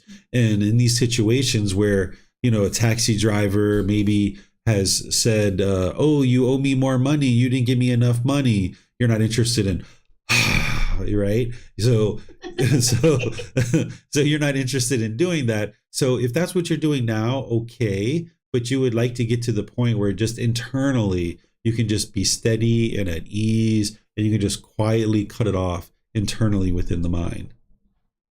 Thank you, Teacher David. That's what I was struggling with, because I almost felt like you said it was a permanent thing that was happening, where it was a way of trying to let go, but it's better if I mentally make that cut off. Exactly. Okay. Thank you very much. I appreciate it. Yep, you're welcome. Okay, looks like Leo has a question as well. Yeah, maybe you just explain it, but what I for me, for example, this cutting off and letting go, this cutting off, makes sense in case of body sensations, like sometimes with the hands, let me cut it off. But when I do meditation, I don't know. For me, sometimes it sounds a bit useless, this word cutting off, because if I'm in a thought and I realize that I'm in the thought, just come back to the breath. Isn't it this way? Why to say cutting off? Or isn't this, you know what I mean? For me, it's just, okay, I'm in the thought, and then I realize that, oh, I'm in the thought, come back, and I'm back. Right back into the breathing. Okay. The focus on the breathing. Isn't it this? So do you like the word come back to the breath better? Yeah. Okay, so do that. Okay. Thank you. Yep. But you are cutting it off. That's what you're doing. You're cutting that off. But if in your mind, coming back to the breath is what you need to be thinking in order to get your mind to do that, then do it. Should I even think? Do I need to think that? Or isn't it just coming back? I mean, I'm in thought thinking about this and that, and I realize back to the breath. Yeah, you're coming back to the breath, but the Buddha's giving you that directive to be able to see exactly what you need to do, which is cut that off. You're not easing go. You're not observing your thoughts. You're not looking at your thoughts. You're not scanning the body and looking at everything and trying to figure it all out. You're just cutting it off and letting it go. And that's what's going to train your mind to let these things go. Because ultimately, when you do this enough, your mind's going to do it automatically. You're not even going to have to think about it. That in your day-to-day life, someone will cut you off. You'll know in your traffic, for example, you'll notice the bodily sensations and your mind will just automatically cut it off without you even thinking about it, because your mind has gotten so responsive to that. And it takes many years to get to that point, but you'll get to that point where you don't even have to think about it, that the mind just does it automatically. There's not even any effort behind it. But initially, and as you're getting going, you've got to put a lot of effort behind it. So whatever words work for you to be able to get to that point, then use that. But what you are doing is cutting it off and letting it go. It's like a shift. I'm in thoughts, but as you said, there will be a point where just there's a thought and then boom, I'm back at the breath. And there's nothing else on the thought anymore in my mind going around. Exactly. It's that analogy. You guys are going to see it in this book where there's this post and this pillar, and the animals are pulling, they're tied to this post and pillar, and these wild animals are pulling. And when they get to the end of the rope, they get yanked back to the post and pillar. Well, if that animal pulls and yanks enough, eventually it's just going to sit down calmly by the post and pillar, because it knows it can't pull and yank anymore because it keeps getting yanked back. And your mind's the same way. If you keep yanking it back and yanking it back and yanking it back, or cutting it off and cutting it off and cutting it off, your mind's going to eventually realize, oh my goodness, I can't do this anymore. He's not going to let me pull. So why would I even do it? So your mind just sits down quietly and it stays steady and quieted. Thank you. You're welcome. Okay. So let's move on to the next chapter. This is chapter 7. Is there someone who would like to read this?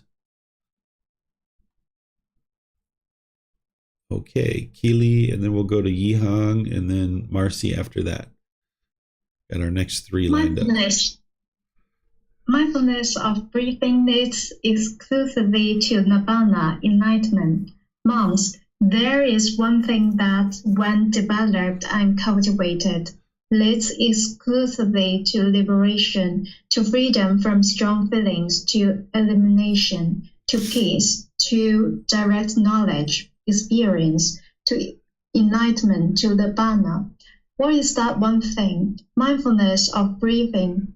breathing mindfulness meditation. This is that one thing that, when developed and cultivated, leads exclusively to liberation, to freedom from strong feelings, to illumination, to peace, to direct knowledge, experience, to enlightenment, to nirvana. That's all. Thank you. Okay, thank you, Keely.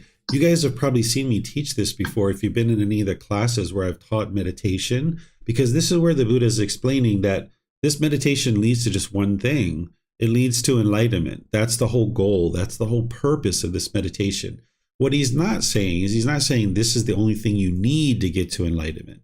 It's kind of like saying your car, it leads to one thing, which is transportation. But of course, you need more than just transportation in your life. You need food, clothing, shelter, medical care. You need those kinds of things too. So what he's saying here is if you do this meditation, it has one purpose and one goal. That is to cultivate the mind and to get to the point where the mind is free from these strong feelings, where you're experiencing this peace and the mind is actually enlightened. So any questions here on this one? I think you guys have seen this many a times. You've been studying with me for a little bit. Okay, don't see any questions. So let's go to chapter 8. And I think it was Yihang that had her hand up as the second person. If you'd like to go, Yihang, you're more than welcome. Where's Yihang? There you are. Thank you, Teacher David. Concentration by mindfulness of breathing leads to the abandoning of the fetters. Monks, concentration by mindfulness of breathing mindfulness meditation, when developed and cultivated, leads to the abandoning of the fetters.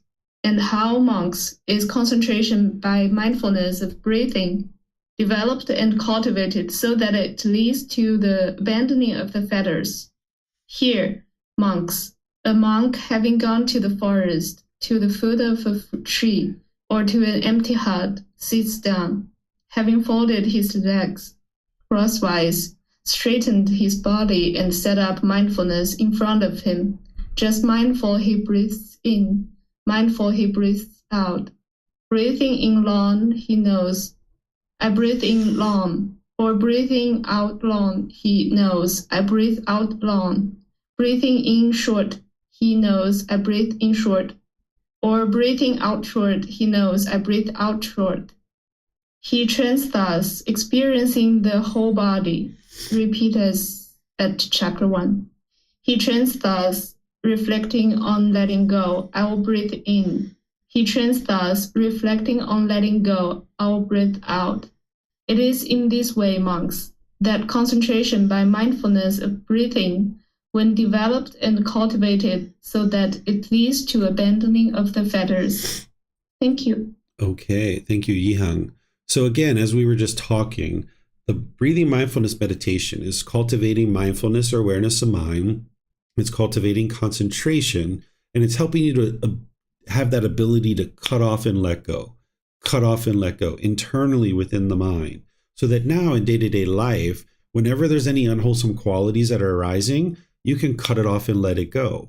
In meditation, you're cutting off anything and everything that comes up, but in day-to-day life, you're only cutting off the unwholesome things. And when you learn about the 10 fetters and you understand what they are and the symptoms of them, and you're implementing the proactive methods of eliminating them, whenever you actually see these aspects of those pollutions of mind arising, you would like to cut it off and let it go.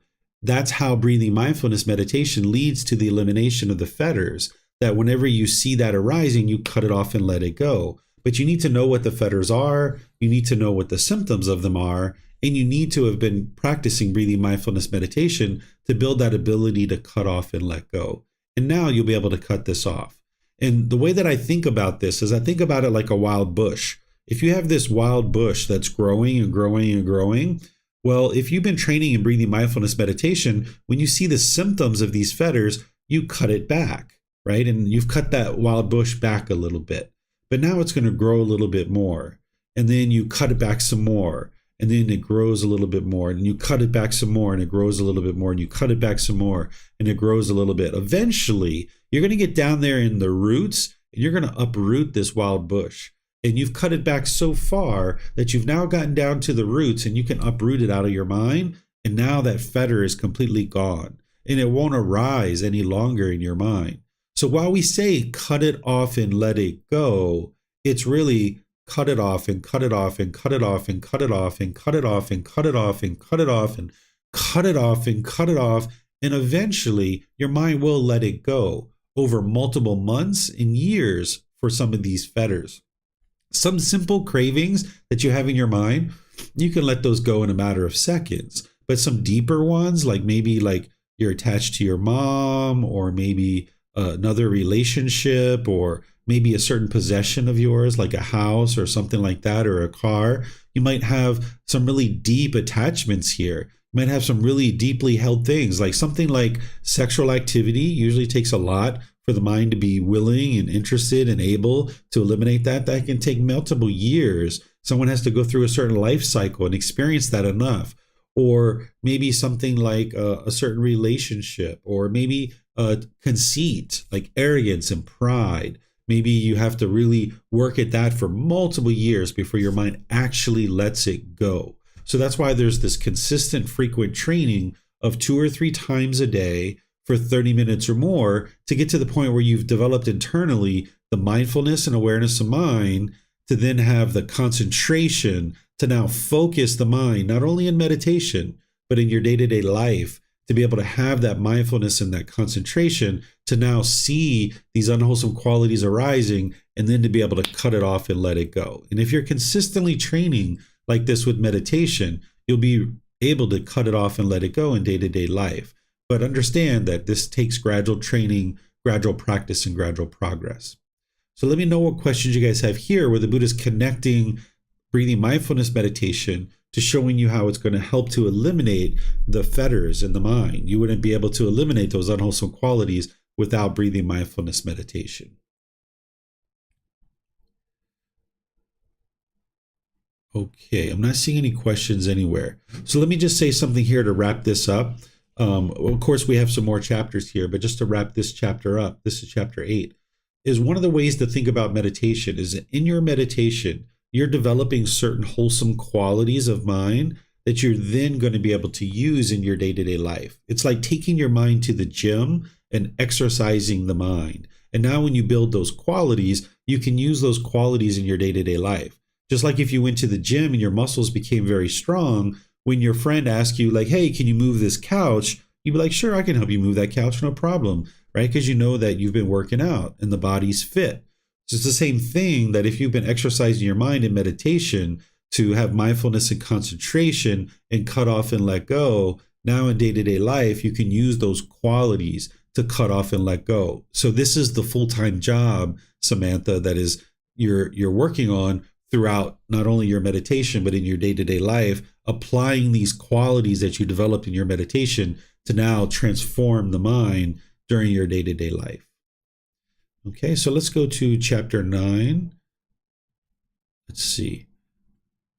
Would somebody like to read this one? This is essentially the same thing. I think I can actually go through this one pretty easily for you guys. Marcy, I think you volunteered to read next. What this one is this is essentially what we just read, but now the Buddha is talking about eliminating the underlying tendencies.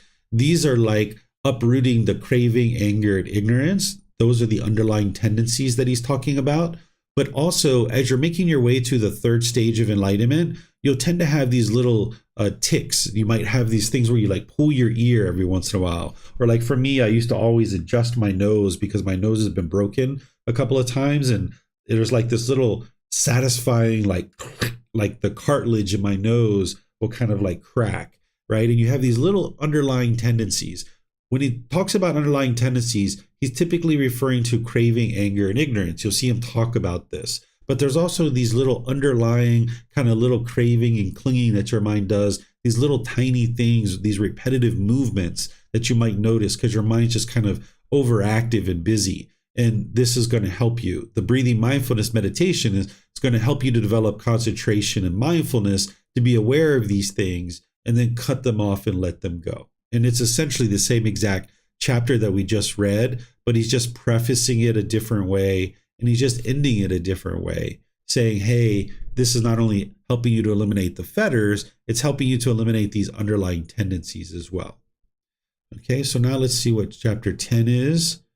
All right, and this here is essentially what we were just reading, but instead what he's saying is, he's saying that by practicing breathing mindfulness meditation, this is going to help you to understand the entire full path to enlightenment. It's not that you're in meditation and somehow miraculously you're going to cultivate wisdom that helps you to understand the path to enlightenment. But if you can understand breathing mindfulness meditation and why we're doing it this way, it helps you to understand all the other pieces of the path and why they're there.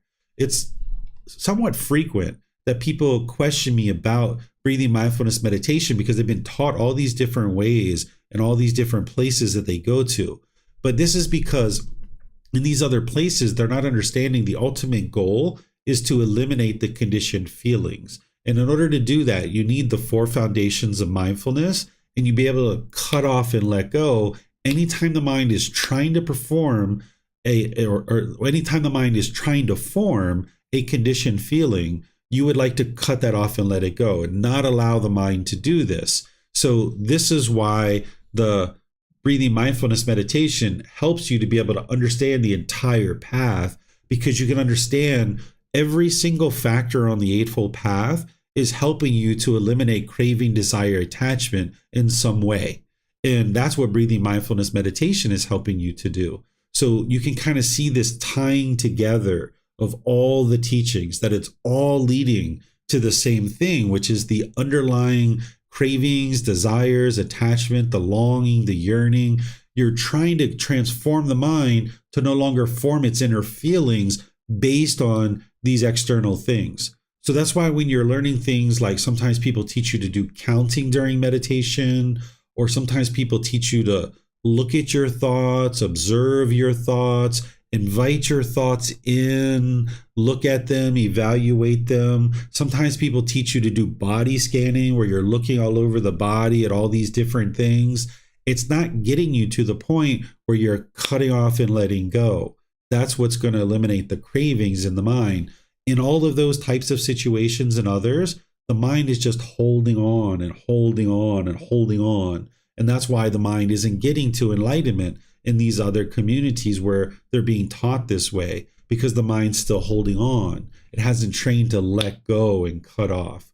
So the Buddha is explaining to you here that by understanding breathing mindfulness meditation and what you're doing in breathing mindfulness meditation, it's going to help you to understand the full entire path to enlightenment, because it really helps you to pull together while you're doing any number of different things, because it's your breathing mindfulness meditation that's the real catalyst that's helping you to put right speech into action, for example, or put right action into practice, or to put right livelihood into practice, or to put any other aspect of this path into practice. You're going to need breathing mindfulness meditation. You can't practice the 7 factors of enlightenment without having mindfulness and awareness of mind. You can't practice the 5 precepts without having awareness of the mind. Any aspect of the path to enlightenment, you can't really get a real deep practice of it without first having developed your mindfulness. So even though this is the 8th step of the Eightfold Path, you really need to be developing this along with all the other factors, because this is what's going to help you to see the tying together of all the individual factors of the path. So let me know if you guys have any questions here. It's the same exact structure of the previous discourses, just highlighting another component of what this breathing mindfulness meditation is bringing to you and why it's so important to practice it. You can put your questions into Facebook, YouTube, or Zoom, or you can raise your hand in Zoom and ask any questions that you like.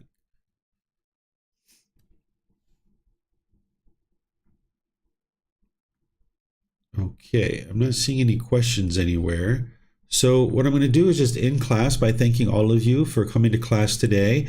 Thank you for understanding that I was absent last weekend. As you guys probably know, I had a motorbike accident and I was really unfortunate, but I really appreciate all the support and the care and the concern and the love and the generosity that you guys shared with me over this week. It really is touching to see how much you guys have helped me during this time of need and helped my family as well.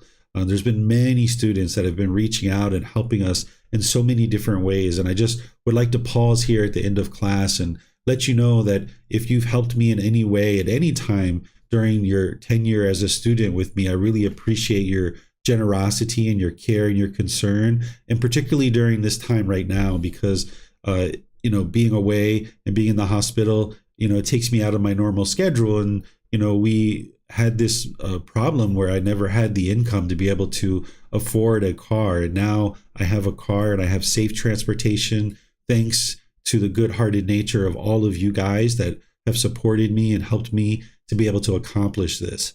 So I really would like to thank all of you guys for your generosity and your care and your concern during this period of time. And now you're going to see that I'm going to start teaching again. There was just a short little bit of impermanence while I was away getting this body and mind to be where it needed to be, because I was unconscious for a period of time. And that was a nice experience to actually see how the mind being trained functions in that situation. But now, I'm going to be teaching each individual week, just like I always have been, with continued generosity and continued appreciation and gratitude for all of you to be learning and practicing these teachings. So thank you so much for your dedication to learning and practicing. Thank you for volunteering to read during the class. Thank you for all your questions. Thank you for the work that you're doing outside of class to implement these teachings into your day-to-day life. This is the very best thing you could ever do for yourself, for those close to you, and all of humanity. As your mind's becoming more and more pure, you're going to start experiencing more and more peace and more joy coming through in the mind. Next week on Saturday, we're going to be in the next 10 chapters, which is chapter 11 through chapters 20. So if you'd like to read ahead of time, you're more than welcome to do that. In tomorrow's class in the group learning program, I'm going to be in chapter 13 of this book, which is titled Identifying Your Cravings, Cultivating Non-Craving, and Analysis of the Mind. This is where I teach you how to go in and identify your individual cravings and how to almost surgically remove them from the mind. Because everything else up in the group learning program up to this point has been important teachings that you need, but it's more generalized training. But now I'm going to show students how to go in and almost surgically remove individual cravings, desires, attachments from the mind. So this is a key important time to be able to learn that particular technique and that particular chapter, to be able to understand how to practice it, because you can really make some significant progress by doing this. So if you guys would like to join that tomorrow at 9 a.m. or 9 p.m., I'm going to be teaching that. And of course, the recording is always available on YouTube, Facebook, or on our podcast. So thank you all for joining, and perhaps I'll see you guys in one of these future classes. Have a very lovely and wonderful rest of your day. Take care. Sawadee ka.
Thank you again for watching. Enjoy your meditation.